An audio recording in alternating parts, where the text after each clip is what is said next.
Kata Aristoteles ya orang itu berperilaku baik itu ya sebenarnya sasarannya untuk bahagia. Puncaknya untuk bahagia. Apapun alasan awalnya, pada akhirnya muaranya adalah kebahagiaan. Kalau sudah sampai pada titik bahagia ini sudah final. Apapun target, apapun tujuan kita ketika kita melakukan sesuatu, itu puncaknya selalu kebahagiaan.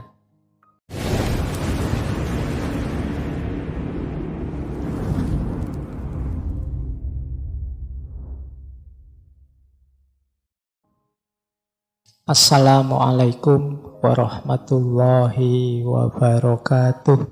Bismillahirrahmanirrahim. Silahkan saja teman-teman diolah apa yang disampaikan ketika kita ngaji ini. Sering saya ilustrasikan ibaratnya makanan, ya jangan kesusu ditelan dulu. Dikunyah dulu, dirasakan dulu. Kalau tidak cocok ya dimuntahkan saja. Tidak apa-apa. Tapi kan kita sudah tahu ketika kita tidak cocok karena kita tahu itu pahit, karena kita tahu itu tidak enak, asam dan lain sebagainya. Itu gunanya kita belajar ini. Jadi itu rumus pertama ngaji kita ini ya. Kita ini sebenarnya forum belajar bersama. Baik, saya mulai ya malam hari ini. Kita memulai tema persahabatan. Saya tidak tahu tiba-tiba kok tertarik dengan tema ini. Rasanya istilah-istilah seperti bersahabat, berteman, saling peduli, dekat itu hari ini agak langka. Kalau saya sedikit-sedikit baca medsos itu isinya itu orang saling bersaing, berkompetisi, saling menjatuhkan, saling ingin meninggikan dirinya di atas orang lain dan merendahkan yang lain dan lain sebagainya. Mungkin teman-teman ingat istilah ini, Nikomachean etik.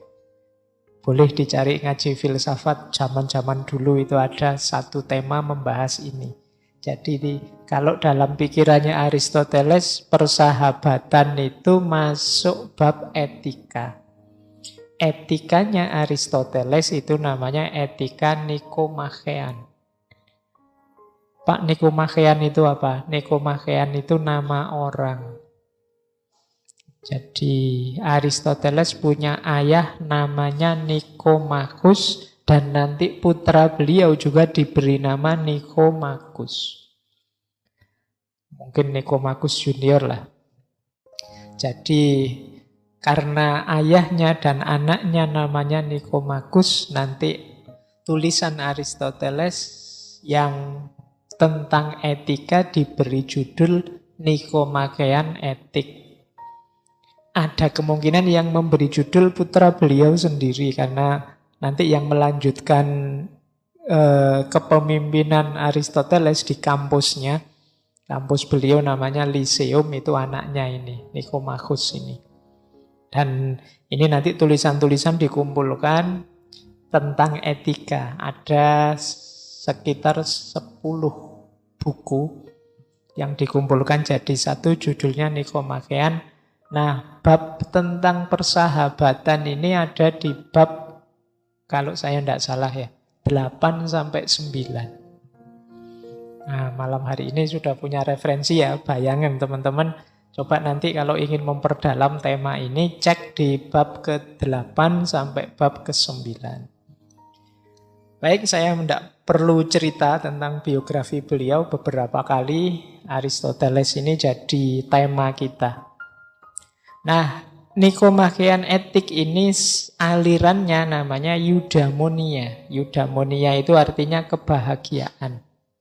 Jadi etika yang tujuannya bahagia. Etika itu kan cara manusia menata perilakunya dengan parameter baik atau buruk. Itu namanya etika. Ini teman-teman sudah paham lah sebenarnya. Cuma kadang-kadang istilah itu kan kita paham itu cuma rasanya. Kalau ditanya bener jawabnya ya bingung, rodok pelegak-peleguk. Kita tiap hari pakai istilah etika. Tapi begitu ditanya, etika itu apa sih? Etika, yo etika, Pak. Koyo ngerti tapi enggak. Kita banyak sekali yang seperti itu dalam hidup ini. Makanya Sokrates itu mewanti-wanti kita, hidup itu harus diuji. Jangan dibiarkan saja. Karena kita itu sering merasa seolah-olah tahu padahal tidak. Seolah-olah paham padahal tidak. Kalau ditanya benar ya bingung kita. Bahkan kita sering sudah menasehati orang, sudah nge-share ini, nge-share itu. Tapi begitu ditanya ya bingung masih. Nah, maka ayo latihan jadi filosof antara lain dengan menguji hidup. Nah, jadi etikanya Aristoteles itu etika eudaimonia yang tujuannya kebahagiaan. Kata Aristoteles ya orang itu berperilaku baik itu ya sebenarnya sasarannya untuk bahagia. Puncaknya untuk bahagia. Apapun alasan awalnya, pada akhirnya muaranya adalah kebahagiaan.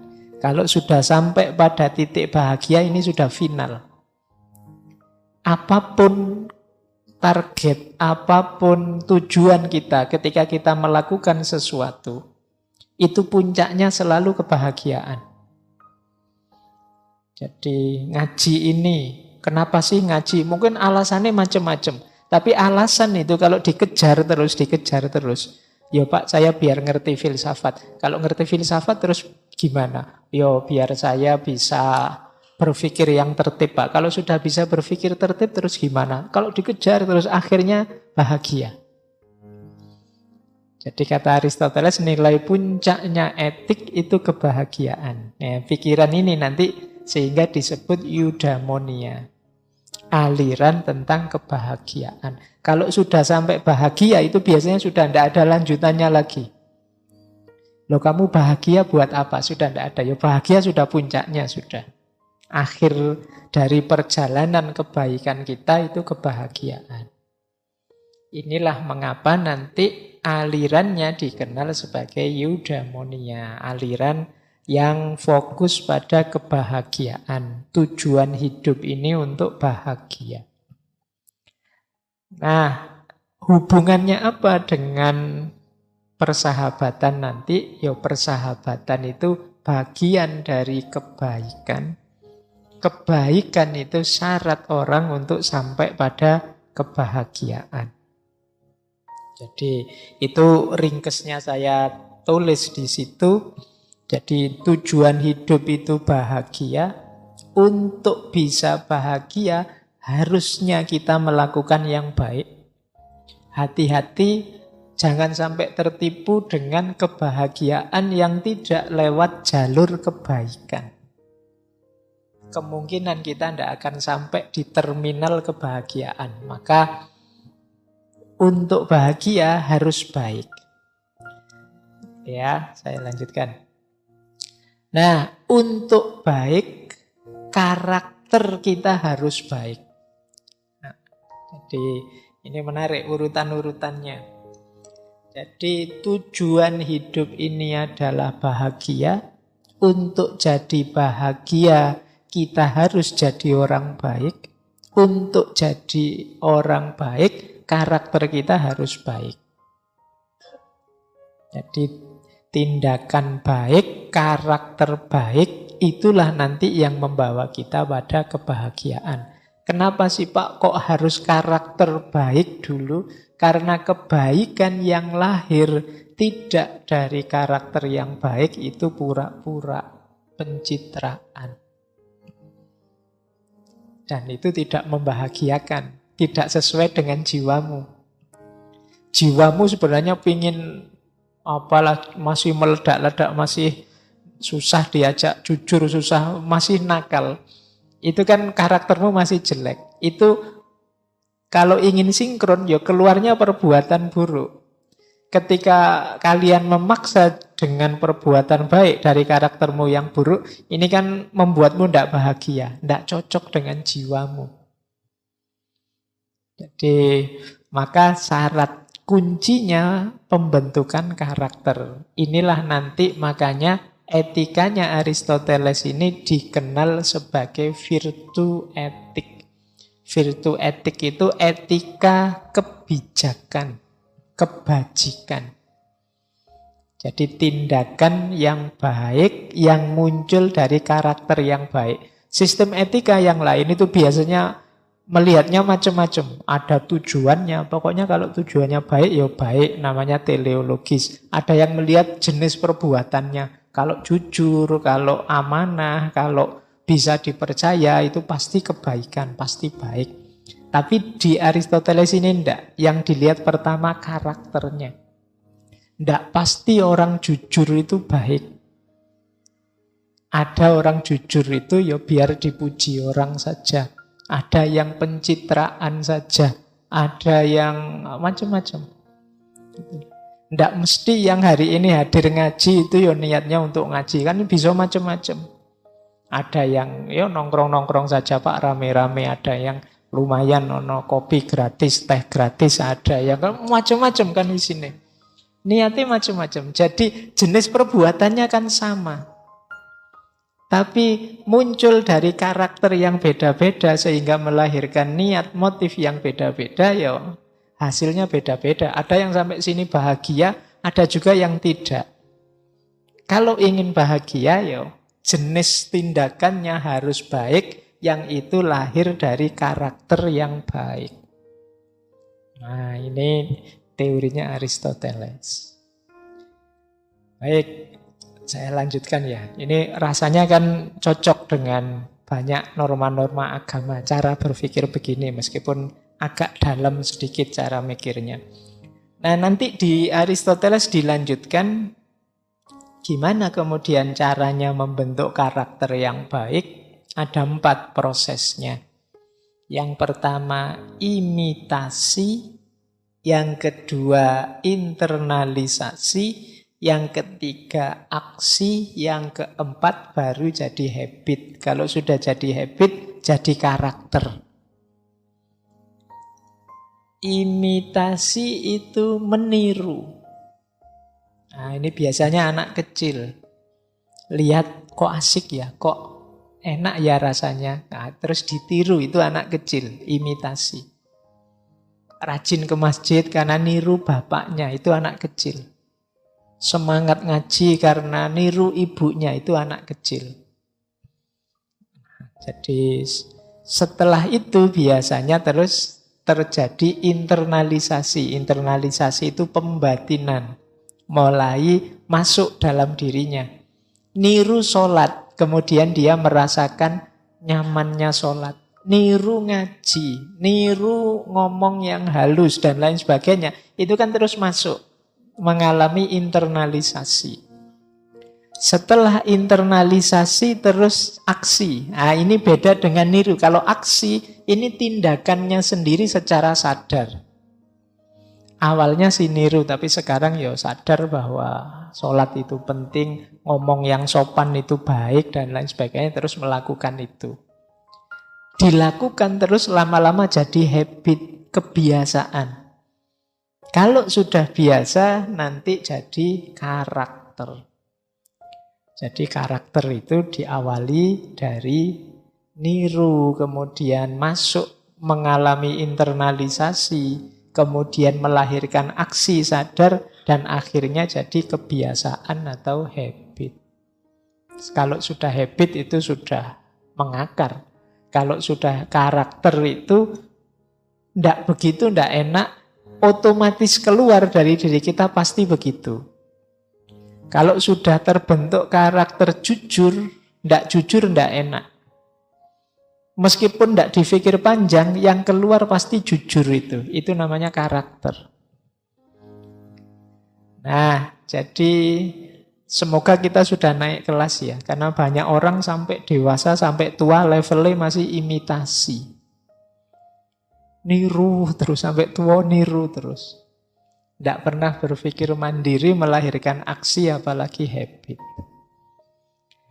Baik, ini nanti kita diskusikan di babak dan bagian yang lain ya, isu-isu tentang karakter ini. Bagaimana orang itu meniru, menginternalisasi, menyadari hidup secara mandiri dengan aksinya, dan pada akhirnya lahir habit atau kebiasaan-kebiasaan. Nah, dalam konteks cara berpikir etik seperti inilah nanti Aristoteles membahas tentang persahabatan. Jadi, sahabat itu ternyata esensial. Buktinya apa? Dibahas oleh banyak filosof.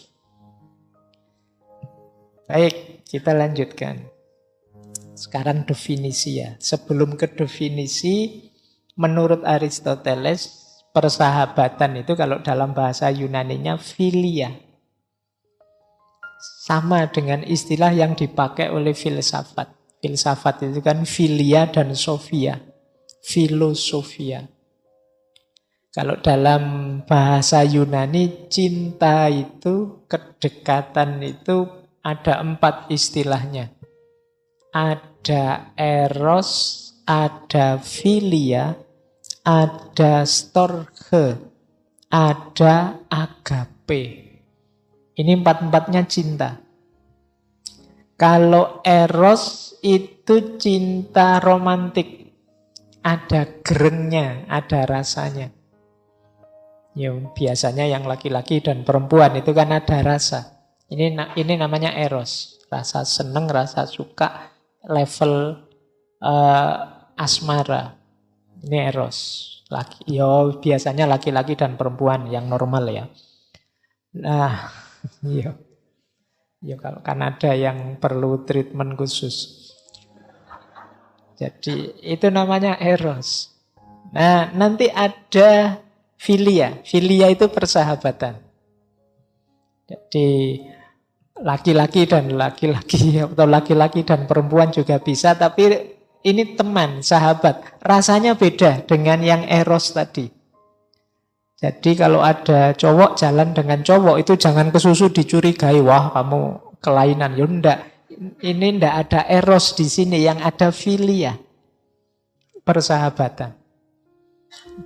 Dan ini natural saja. Ya, zaman kita kecil kan juga main cowok sama cewek, cowok sama cowok, tapi kan nilainya bukan nilai eros tadi. Jadi yang muncul philia. Meskipun hari ini banyak juga anak kecil-kecil itu wis yang-yangan wis. Itu pengaruhi medsos itu ya. Itu dewasa sebelum waktunya. Nah, jadi ada eros, ada philia. Persahabatan itu yang philia ini. Nanti ada lagi storge. Kalau storge itu rasa sayang karena ikatan keluarga. Jadi ikatan kekerabatan.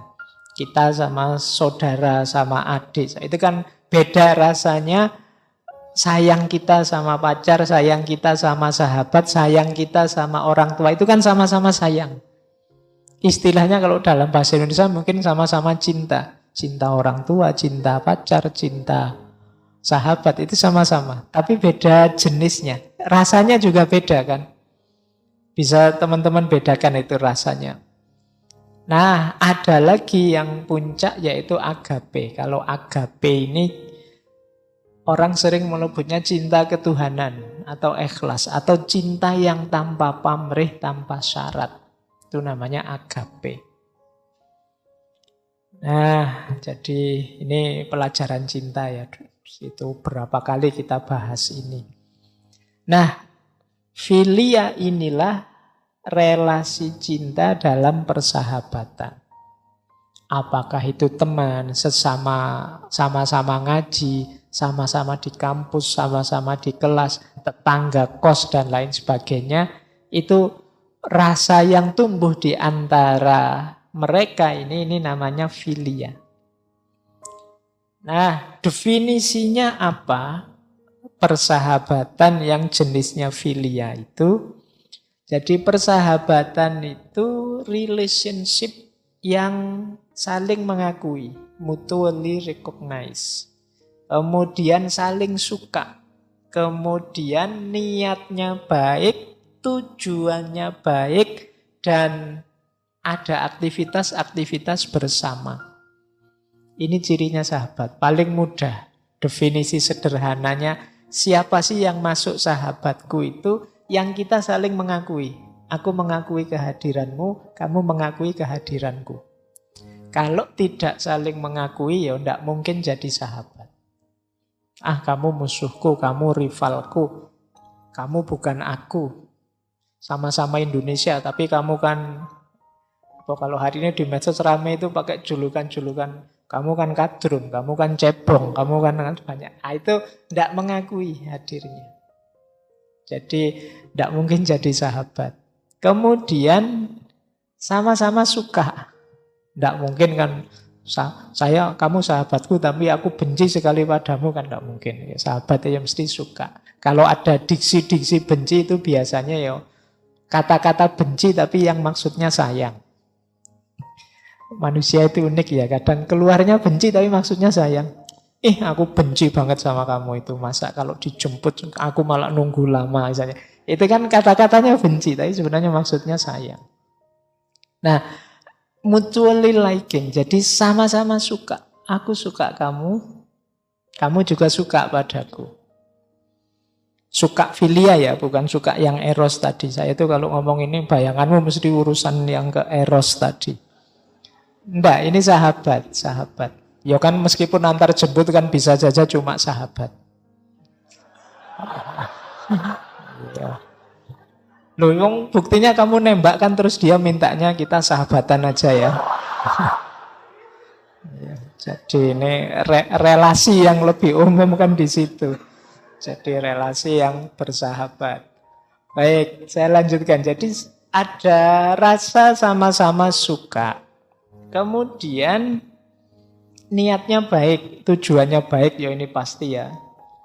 Kalau berniat buruk pada kita atau punya tujuan buruk, ya bukan sahabat.